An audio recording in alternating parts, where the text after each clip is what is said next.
Mas eu queria saber, antes de você vir para o Canadá, quem era o Joel? O que você fazia? O que é que te trouxe até aqui?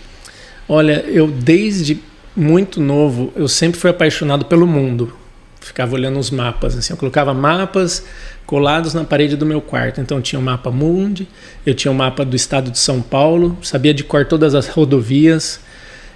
Eu fui uma pessoa que eu sempre fui acostumado a criar minha realidade. Eu não dependia de nada nem de ninguém. Então, às vezes, um pouco da escassez, não que a gente era pobrezinho, coitado, mas assim, não era um negócio de eu queria, eu tinha. Quando eu era criança, eu quero um brinquedo. Esquece. Teve brinquedos que eu fui comprar adulto, porque era um negócio que eu carreguei a vida inteira, que eu queria um brinquedo e eu comprei quando eu comecei a trabalhar para pôr na prateleira do meu quarto. Então é um negócio que mexe um pouco comigo. Mas eu sou muito grato a Deus por isso, porque me fez ser uma pessoa que, cara, você vai, você cria, você inventa. Então eu construía meus brinquedos, eu fazia pipa, fazia essas coisas. Então eu sempre tive disso. E aí, muito novo, eu comecei a trabalhar numa distribuidora. Fui conversar com com uma amiga. Ela falou, meu pai tem uma empresa. Aí eu falei, cara, quero trabalhar para teu pai. Nem sabia o que fazia, só queria trabalhar. Ela falou, ele tem um depósito. Eu falei, eu vou lá, tal. Ela falou, aparece lá um dia cedo. Aí eu apareci cedo mesmo, antes de abrir. Eu estava sentado na porta lá. Ele me contratou, eu comecei a organizar o estoque dele. Eu devia ter 17 anos. Era uma distribuidora de lâmpadas eletrônicas. Na época era febre, né? Era novidade. E aí eu comecei a fazer esse trabalho muito bem feito. Nunca faltei, eu sempre fui muito intenso, né? Eu começo, eu termino. Então não existe isso de eu parar. Independente se eu estou gostando ou não estou gostando, para mim só acaba quando termina. Literalmente.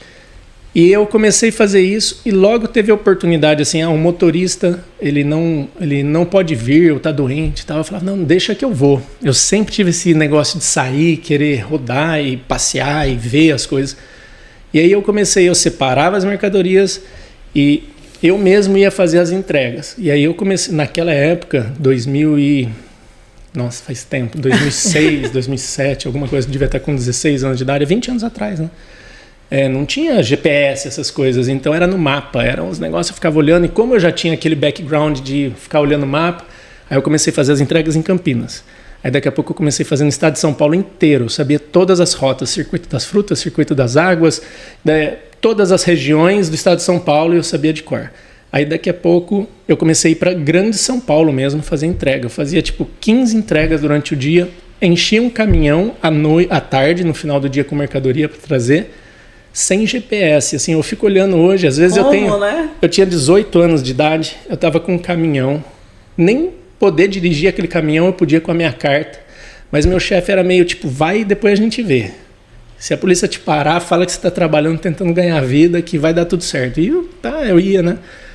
E eu fazia umas coisas, assim, às vezes eu vejo alguns clientes meus chegam assim hoje eu tenho uma empresa de turismo, com uns jovens de 18 anos assim, e a mamãe leva um lanchinho, dá um negócio pra mim. É outra realidade, né, gente? É outra realidade. Eu falo, eu tava dirigindo na Marginal Tietê com caminhão, com pagamento, malote de cheque pra eu fazer pagamento. Era tipo, imagina um moleque de 18 anos, eu tava levando lá 500 mil reais em cheque, que uma pessoa confiava, de tanto que as pessoas confiam em mim, e eu tava fazendo isso. E aí, eu não tinha condição de fazer faculdade, de pagar uma faculdade, porque eu tava ali ganhando, acho que era 700 reais por mês. Esse era o meu salário na época, né? Tirando o detalhe que eu fui pro quartel, serviço obrigatório, e eu fazia o quartel, eu dei um jeito de arrumar um horário que eu fazia das 6 da manhã às 2 da tarde, que eu trabalhava na cozinha do quartel, e eu ia trabalhar depois do quartel nesse mesma distribuidora, né? Então, antes do quartel eu trabalhei lá, depois eu fiz o quartel, e esse lugar eu não poderia ter um trabalho estando no quartel, mas eu precisava me virar, precisava ganhar dinheiro, né? Então, eu fazia todas essas coisas e aí eu não tinha condição de fazer a faculdade. Um amigo meu, ele me falou, olha, tem uma faculdade que ela é pública, a FATEC, em Jundiaí, que lá vai ter um curso de logística, que se você passar, você não vai pagar, tal. Eu falei, pô, tudo a ver com você, né? Tudo a ver comigo. Eu já tinha feito um vestibular na Unicamp, de turismo, inclusive, aí não cheguei nem perto de passar, né? Eu não tinha estudado, feito aquele cursinho, e eu não sou tão acadêmico, né? Mas eu continuei estudando, eu voltei para uma escola que eu mesmo pagando, que também era um sonho igual ao do brinquedo. Eu quis pagar o último ano do meu ensino médio, que fala, acho que o 3º ano, numa escola particular, que era o meu sonho estudar numa escola particular. Então, com o meu primeiro trabalho, eu comprei esse brinquedo e depois eu paguei o último ano de escola, que era no Colégio Oswaldo Cruz, que é o COC lá em Campinas.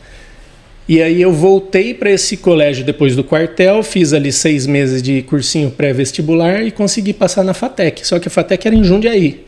Então eu estava em Campinas e eu tinha que todo dia à noite estar em Jundiaí. Primeiro eu dava um jeito de passar, depois eu pensava como é que eu ia, né? um problema assim, de cada vez. Deixa eu tomar uma água aqui. Cara, essa história é admirável, assim, é sangue no olho mesmo e correr atrás dos sonhos sem esperar que tragam pra você, né? Eu admiro demais isso. Não esperam nada.